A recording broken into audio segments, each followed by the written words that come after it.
Roar!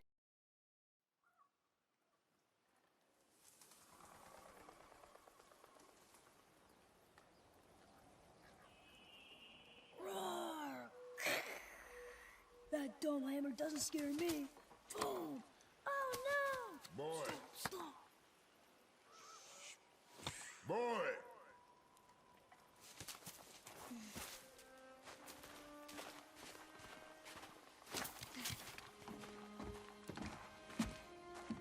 Your mother's knife. It belongs to you now.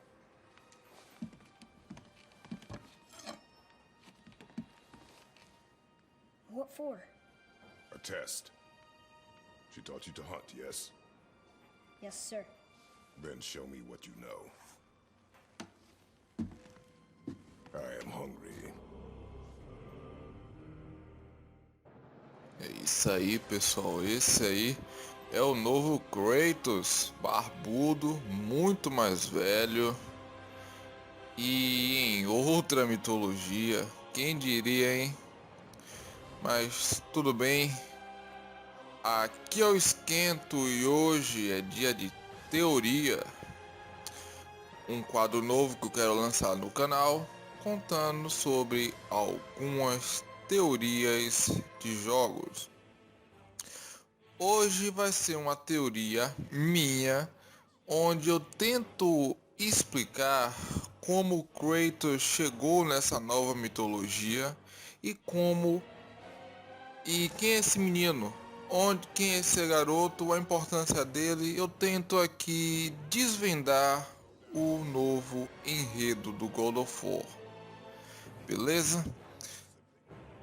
De começo eu queria falar que eu citarei alguns nomes nórdicos e afins, e como eu não sou um originário da Escandinávia, Suécia e esses países gelados, e se você é um alto conhecedor dessa incrível cultura, eu peço desculpa por não ter todo esse conhecimento que você tem, beleza? Eu posso citar alguns nomes errados e algumas pronúncias. Deixando isso claro, vamos lá. O final antológico de God of War 3 deixou todos os fãs da série com uma pulga atrás da orelha. E as perguntas estavam se amontoando em suas cabeças, mas após o lançamento do Ascension, um prelúdio, a esperança foi se extinguindo pouco a pouco de uma continuação. Mas se existe algo que God of War ensinou aos seus assíduos jogadores, é que a esperança sempre será exaltada no final, e mais, ela será recompensada. Tenho fé que com os fatos constatados ao final da trilogia original e com a pouca, mas suficiente informação dada com o trailer da E3, é possível ter uma ideia sobre o qual será o enredo envolvendo o renascimento de Kratos, o garoto predestinado, e a destruição dos deuses nórdicos. Com os próximos minutos de vídeo, eu quero sanar dúvidas como quem é o garoto, como Kratos pode estar vivo, qual é a relação entre Kratos e o menino, e mais, onde está Athena? Por meio de apresentação de alguns fatos e teorias, eu deixo para você que está me assistindo decidir qual é a relevância e a provável veradicidade das respostas. Vamos começar então pelo fim de God of War 3, a conclusão da trilogia que consuma na salvação do mundo por Kratos. Sim, salvação. Ao decorrer de todo o jogo, o fantasma de Esparta vai assassinando e humilhando Deus após Deus, e em decorrência disso, catástrofes ambientais vão abalando e destruindo o mundo, matando milhares de pessoas, talvez até milhões nesse processo. No final, temos Zeus, completamente possuído pelo medo liberado da Caixa de Pandora, motivo do aparecimento do espectro negro enquanto ele estava sendo derrotado. enfrentando Kratos, munido da mais poderosa arma do mundo, a esperança. E o final não poderia ser outro. A esperança saiu triunfante de seu embate contra o medo. Mas isso trouxe consequências. O rastro deixado pelo fantasma de Esparta foi de destruição e morte. A solução apareceu ao espartano com uma forma astral. Era Atena, que havia renascido de maneira misteriosa e queria o poder da esperança para modelar o mundo à sua maneira. Mas Kratos tinha uma solução melhor. Ele, em um ato de coragem, fez o sacrifício supremo e liberou a esperança de seu corpo. Ao presenciar tal ato, uma das coisas que Atena exclama é: eles não sabem o que fazer com ela. Isso citando a esperança. E por muito tempo, eu e todo mundo acreditávamos que ela estava se referindo aos sobreviventes dos desastres causados pela morte dos deuses. Mas e se não for isso? A esperança era de fato a chave para cessar toda a destruição que estava ocorrendo no mundo. E isso pode ser notado no final do jogo, onde o sol pôde ser visto novamente. Quem não se lembra, ele havia sido encoberto após a morte de Hélios. Mas não só isso, pois se a esperança tivesse funcionado como um tipo de alerta aos deuses nórdicos, um sinal que algo havia acontecido em Midgard. Pera aí, eu tô me adiantando um pouco. Antes de falar de Midgard, que é o reino da Terra, Mortal Kombat bateu o sentimento aqui, eu quero explicar para vocês um pouco da mitologia nórdica e como ela pode ser inserida no God of War sem contradizer a mitologia grega.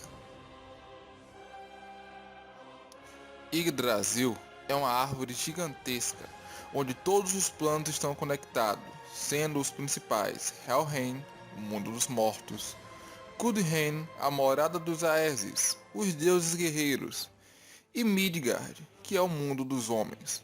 Quando Kratos liberta a esperança e teoricamente salva o mundo dos homens, isso pode ter atraído a atenção dos deuses de outro plano. Sim, a mitologia grega se passa em um plano diferente da mitologia nórdica, mas ambas estão conectadas por conta da Yggdrasil. Na mitologia nórdica, quando um grande guerreiro morre, ele é levado para Gudheim, onde fica em Valhalla, junto com outros grandes guerreiros, esperando o momento onde será convocado para lutar no Ragnarok, a guerra final dos deuses. Nesse momento, onde Kratos está prestes a morrer, é quando existe a interferência dos Aeses para que ele seja enviado de corpo e alma para Valhalla.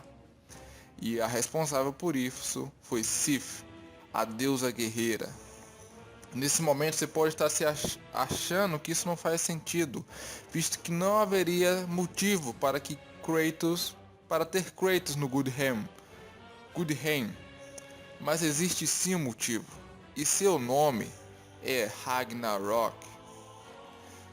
O Ragnarok representa o fim do mundo, marcado por uma série de eventos de níveis catastróficos, incluindo uma grande batalha que resultaria na morte de deuses como Thor e o próprio Odin, o deus supremo da mitologia nórdica. Esse fato é de conhecimento dos deuses nórdicos e sempre foi. Por isso, eles sempre se preparavam para esse conflito. Mas além da destruição total, o Ragnarok também representa o renascimento do mundo, onde após o fim existe um novo começo. Mas para que os deuses nórdicos precisariam de Kratos? Bem, não eles, apenas ela, a deusa guerreira Sif precisa de Kratos. Para quem não está muito por dentro da mitologia nórdica, Sif é a esposa de Thor e com ele teve 2 filhas, mas ela na verdade é mãe de 3 crianças. Ela teve um filho bastardo cujo nome é Ur, e na mitologia nórdica ele é o deus da justiça e do inverno, sendo reconhecido por suas habilidades com arco e flecha. Mas o fato que é mais interessante em Ur é que ele ter sido substituto no reinado de Odin em Gudhem, em certa ocasião. E é nesse ponto que eu queria chegar. O menino que Kratos está treinando é Ur. Sim, o fantasma de Esparta está treinando o futuro governante de Asgard. Se você tem dúvidas sobre a identidade do menino, eu gostaria de lembrar a todos que ele possui runas tatuadas em seu braço direito. Runas essas semelhantes às que vimos no machado de Kratos. Isso me leva a entender que ele não precisaria de uma arma especial como Kratos precisa. Qualquer arma que ele pegue, ele consegue realizar disparos mágicos, disparos elementais, como aquele que ele utiliza naquele gigante. Aquele ataque, um ataque elétrico, muito parecido com os ataques de seu padrasto, o Thor. Os olhos azuis, que são típicos dos nórdicos, me fazem pensar que isso elimina quase 100% a chance do moleque ser filho de Kratos. Não 100%, mas quase 99, 98, 99. E a última coisa é que ao final do trailer ele pergunta ao garoto: "Você está pronto?" E isso deixa a entender que o menino tem algo esperando por ele. Ele tem um objetivo maior. E esse é o qual o espartano está treinando, preparando para esse motivo maior. E que motivo maior seria esse? A peregrinação deles até Godheim, até Valhalla.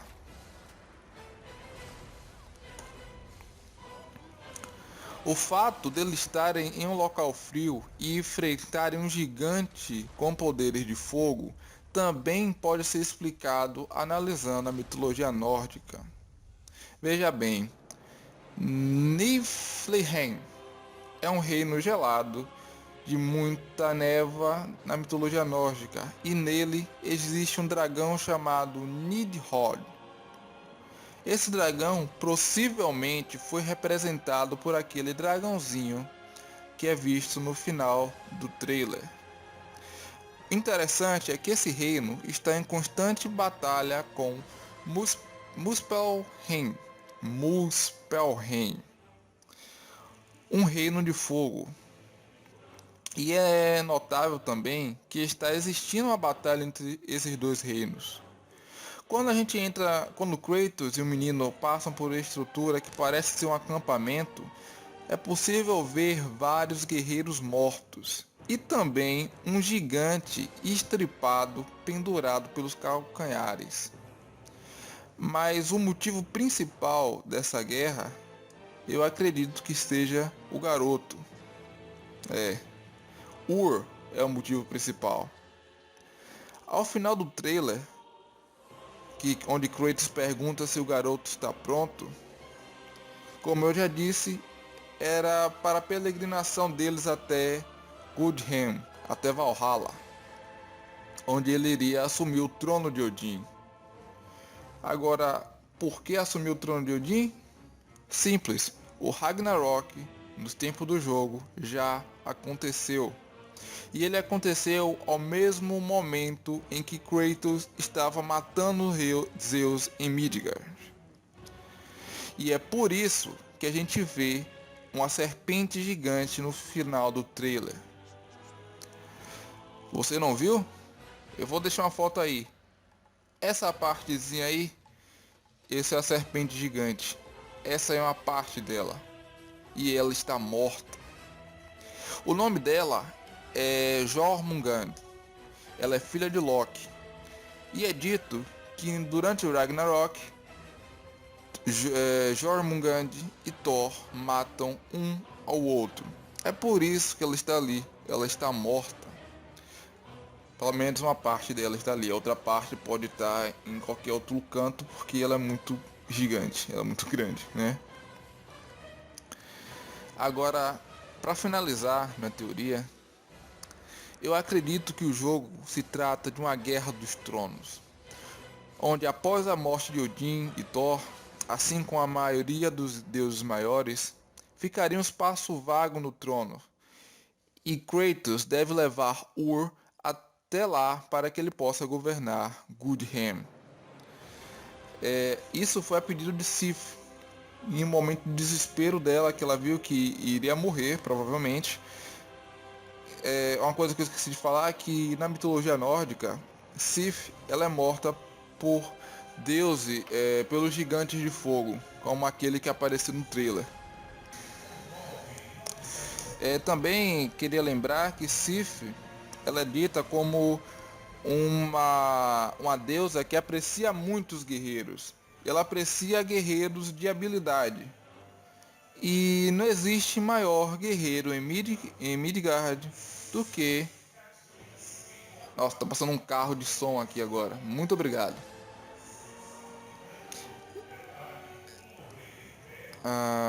Desculpa, eu perdi aqui o foco.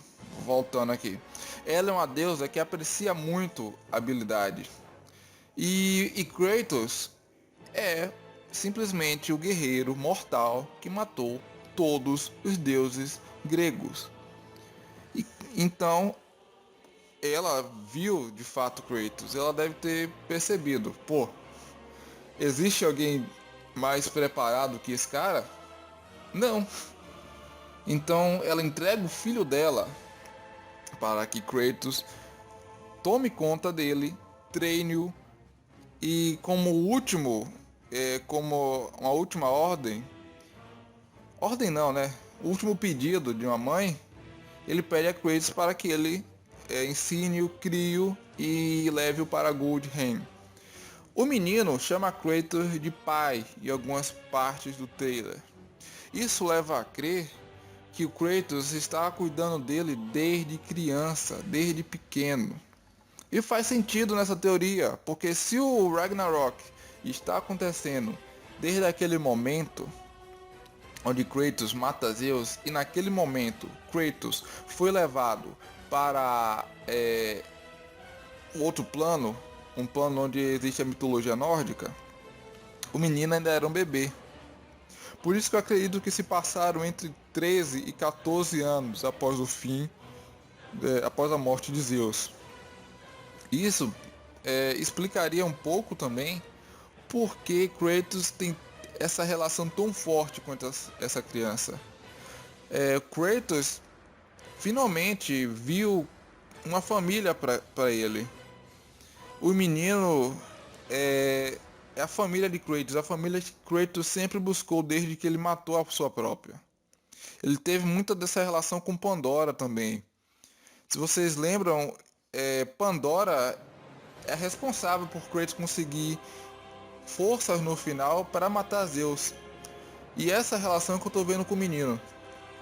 Kratos, que era um cara movido simplesmente pelo ódio e pela fúria, se tornou um senhor sábio.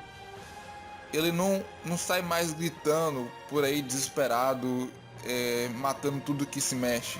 Ele agora tem um objetivo na vida dele, que não é só vingança. Ele agora tem um filho para criar. Ele tem uma pessoa que depende inteiramente dele, e essa pessoa vai ser o governante de um reino de deuses. O Kratos está treinando um deus. E não só isso, ele está treinando um deus para ser o deus dos deuses, o deus supremo da mitologia nórdica. E é isso aí, pessoal, essa é a teoria que eu queria passar para vocês hoje. Se você concorda ou não concorda, deixa aqui nos comentários talvez a sua própria teoria ou questionamento dessa minha teoria. Eu estarei o maior prazer de respondê-los, beleza? deixem aí seu like se vocês gostaram. Eu irei trazer mais vídeos sobre teoria de jogos também, principalmente. Mas por enquanto é isso. Esse é um vídeo de programação de férias. Aqui eu esquento e até mais.